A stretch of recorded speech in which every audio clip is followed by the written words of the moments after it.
Monsieur l'ambassadeur, merci de nous recevoir. Vous êtes à peine arrivé à Sydney.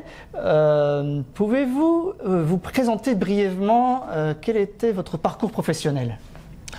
Jean-Pierre Thébault, je suis donc le nouvel ambassadeur de France en Australie. Je suis arrivé il y a 3 semaines, mais en fait libre de mes mouvements que depuis quelques jours, puisque comme il se doit, il fallait respecter strictement la quarantaine. Et donc je n'ai pu présenter mes lettres de créance officielles qui me donnent le droit, je dirais, d'agir officiellement que vendredi dernier auprès du gouverneur général à Canberra. Cette première visite, donc quasiment immédiatement après la présentation des lettres de créance, est importante pour moi parce que venir à Sydney, c'est venir sur un lieu qui a un lien historique fort avec la France, c'est certain. C'est aussi le lieu où se trouve une très grande partie de notre communauté française et le lieu de notre consulat général qui est au service de l'ensemble des Français sur le continent australien. À titre personnel, je suis un diplomate de carrière. J'étais en poste aussi bien dans la région, à Tokyo, à Hong Kong en tant que consul général, à l'extérieur, à New York, à Berlin, en ex-Yougoslavie. Donc pour moi, c'est assez naturel aussi de revenir ici. J'étais aussi ambassadeur de France en Irlande, ce qui va certainement créer ici une résonance particulière.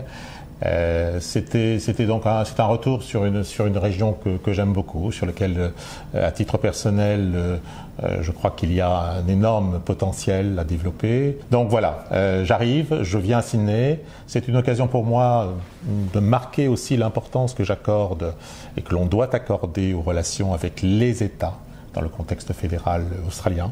Venir à Sydney, c'est rencontrer les autorités de Nouvelle-Galles du Sud.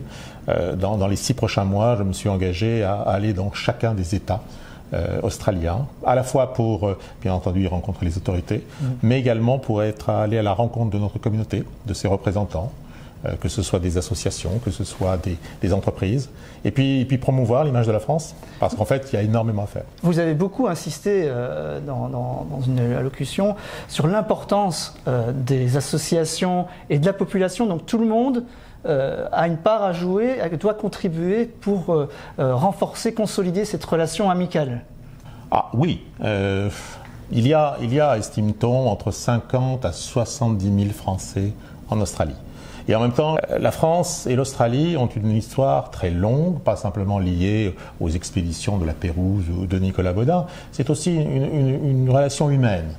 Très tôt, il y a eu des Français ici en Australie, ça a été les Huguenots, ça a été, je dirais, des découvreurs, des journalistes, des peintres, des hommes d'entreprise. Et en fait, cette histoire que décrit si bien le Courrier australien dans le livre qu'il a publié récemment, et qu'il va continuer, j'espère, avec le soutien de toute la communauté, c'est une histoire humaine, une histoire de relations dans laquelle la partie française, la partie australienne ne sont pas séparées, mais étroitement associées. C'est cette histoire, je crois, qu'il faut redécouvrir, assumer ensemble et porter fortement. On a ici plus de 600, presque 700 entreprises françaises qui en fait sont des entreprises profondément franco-australiennes. Le succès de la partie française dépend aussi de la qualité de la relation avec l'Australie, ses acteurs, ses centres de recherche, ses entreprises, petites et moyennes, qui bénéficient aussi de l'apport de technologies françaises. Nos entreprises bénéficient de la qualité du système australien, de la qualité de l'éducation en Australie, de la qualité du travail que l'on peut mener ensemble.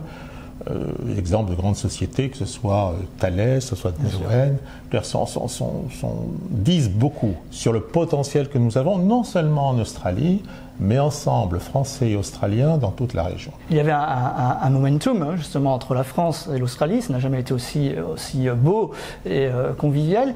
Est-ce que cette crise du Covid a mis un frein à ce développement? On vient d'apprendre aujourd'hui que l'Australie sort de récession pour ce 3e trimestre, donc il y a peut-être aussi des opportunités qui vont devoir se créer plus aujourd'hui avec l'Australie, qui va devoir redémarrer. On parle aussi de l'environnement, il y a des opportunités à saisir pour les sociétés françaises qui ont un savoir-faire et une expertise reconnue dans le monde.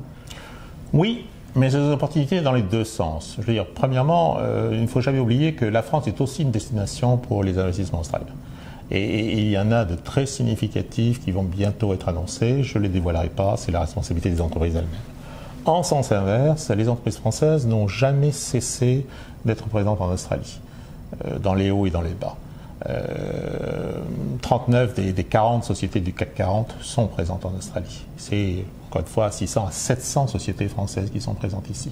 Est-ce qu'il y a une opportunité à saisir sur le rebond australien? Oui. Mais comme toujours, parce que l'Australie a toujours été un pays dynamique, un pays qui non seulement a su rebondir, mais qui accueille les investissements étrangers, un pays qui est à la recherche de nouvelles opportunités, d'occasions de se développer dans de nouveaux secteurs.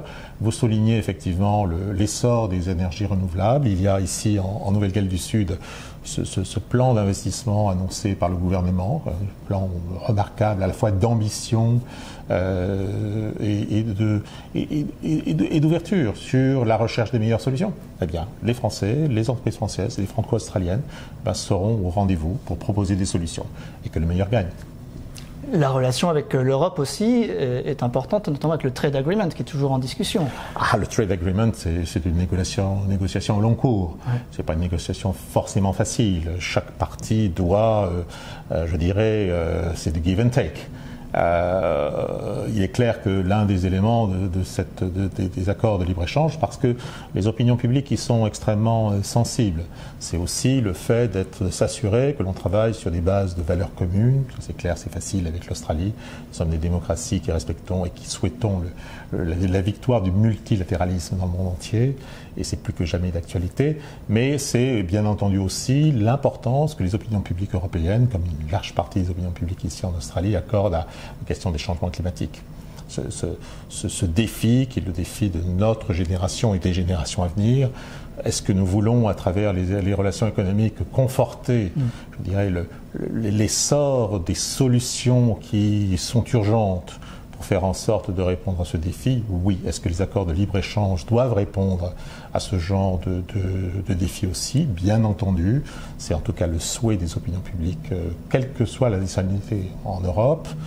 Et c'est une partie des discussions. Mais encore une fois, un accord de libre-échange, c'est à la fois un acte de confiance bilatérale dans le fait qu'on s'ouvre l'un à l'autre avec la volonté de progresser dans la relation. C'est aussi le fait de décrire un chemin commun vers l'avenir. C'est-à-dire, voilà les sujets sur lesquels on acceptera de faire des concessions, voilà les sujets sur lesquels on souhaite progresser. Quelles sont vos premières impressions en Australie, de la population australienne? Est-ce que vous avez remarqué des choses particulières? Vous dites, c'est unique ici. Déjà, je n'ai pas eu d'immense surprise en arrivant en Australie, car ayant déjà vécu en Asie, je ne pouvais pas ne pas venir en Australie. Donc je suis déjà venu en Australie et notamment à Sydney. Par contre, ce qui est nouveau, c'est clair, mais ça c'est satisfaisant, c'est effectivement cette encore plus grande exposition de l'Australie au monde. Ce rôle que l'Australie veut jouer, notamment dans le Pacifique, veut jouer dans la région, ce qu'on appelle Indo-Pacifique. Et ça, c'est un sujet d'ailleurs de coopération renforcée entre nous. Et puis la France est une nation du Pacifique aussi. Et puis la France est une nation du Pacifique. Et ça, c'est un élément extrêmement important aussi de nos conversations. C'est-à-dire, au fond, qu'est-ce que la France, nation du Pacifique, peut faire avec l'Australie sur ce sujet extrêmement important qui est celui du développement du Pacifique. Développement qui doit être un développement soutenable, durable. Il y a des enjeux. Ce sont ces pays, ces petits pays, mais qui se décrivent eux-mêmes comme des large ocean states, c'est-à-dire ce sont ces grands pays en termes d'empreinte océanique. Eh bien, ces pays sont en fait confrontés à des menaces, sont confrontés aux menaces du changement climatique, aux menaces parfois de la pauvreté, aux menaces de santé. On le voit bien avec la pandémie. Eh bien, la France et l'Australie peuvent jouer ensemble un rôle tout particulier. Et c'est clair que pour nous, notamment avec l'aide de notre communauté en Nouvelle-Calédonie, des atouts de notre territoire, c'est une manière aussi, premièrement, d'avoir les pieds sur terre, d'offrir des solutions et de rebondir. Donc oui, c'est extrêmement important. Et de ce point de vue-là, je m'adresse en particulier à nos compatriotes de Nouvelle-Calédonie qui sont établis en grand nombre ici en Australie. Je vais aussi aller à leur rencontre, de la même manière que d'ailleurs je me rendrai à Nouméa, à la fois par plaisir, c'est un territoire que je connais et que j'aime beaucoup, mais également pour voir ensemble ce que l'on peut développer spécifiquement dans ce contexte franco-australien de de confiance renforcée et de volonté d'agir ensemble. Alors, est-ce que vous avez un message particulier à adresser à la population française d'Australie et à nos amis australiens francophiles?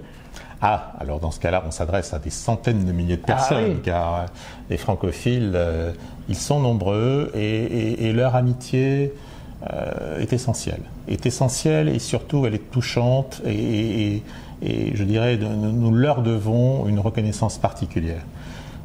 Bien entendu, en m'adressant aux Français, je dirais que nous sommes à votre service, nous sommes vos représentants, mais vous êtes aussi les représentants de la France, vous aussi. Dans la durée, c'est ensemble que l'on bâtit cette relation unique, française-australienne. Vos suggestions, à travers vos associations, à travers vos représentants consulaires, à travers notre consulat général, à travers les occasions multiples que l'on suscitera de se rencontrer sur l'ensemble du territoire. C'est un lien fort que je souhaite élaborer pour que vraiment vous vous sentiez pleinement associés, pleinement représentés, et en même temps que nous travaillions aussi et en particulier au bénéfice de ce que vous faites. Je rends hommage tout particulièrement aux alliances françaises, les 30 alliances françaises qui sont sur l'ensemble du territoire, qui ont réalisé des choses remarquables. Le Festival des films français, c'est formidable. C'est le plus large, le plus grand festival des films français au monde. Tout ça a été créé par des enthousiastes, ça a été créé par des Français avec des Australiens. C'est formidable. Ces 30 alliances, quelle que soit leur taille, ce sont des trésors. C'est aussi vos associations, ce sont aussi vos entreprises, petites ou grandes. Ce n'est pas ce qui est important. L'important, c'est qu'au jour le jour, vous incarnez de manière humaine cette relation bilatérale et vous illustrez ce que l'on peut véritablement en attendre, c'est-à-dire une relation forte, une relation amicale, une relation sincère, c'est-à-dire que parfois on a des désaccords, mais aussi une relation qui chaque fois espère le meilleur et essaye de créer le meilleur. Donc voilà, je suis à votre disposition. Toute l'équipe France en Australie est à votre disposition et on trouvera les moyens, les occasions de se rencontrer. Donc à très bientôt. Monsieur l'ambassadeur, c'était un honneur pour le Courrier australien de vous avoir rencontré aujourd'hui. Merci beaucoup à vous et merci au Courrier australien surtout.